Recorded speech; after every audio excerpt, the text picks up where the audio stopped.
Magandang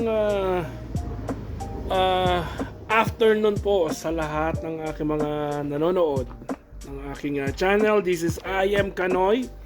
So today is Wednesday, January 17 at 3 p.m. and right now is negative 16 degrees Celsius. Medyo may kalamigan pero kapag tumagal na kayo dito sa ganitong klima, parang baliwala na.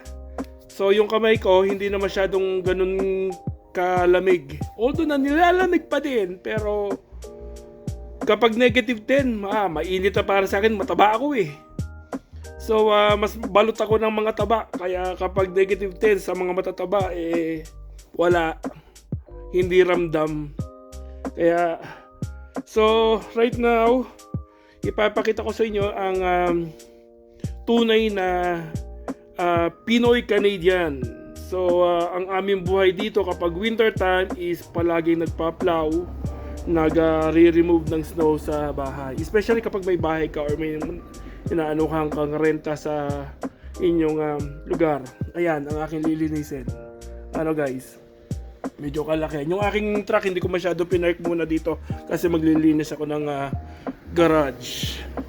Ayan. Ayan, doon pa siya. Alright. Okay. Let's start!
ilalim.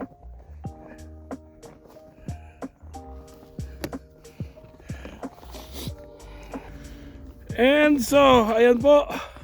Malinis na ang aking pathway. Diba? Yan po ay kailangan. Ito ang aming bahay. Ayan. Yan. Ito ang bahay ko. Namin mag-asawa. Ayan. So, ito, pagdating dito, putol na. Kasi hindi ko na pag sakop to. Gawa ng ito ay side ng golf course.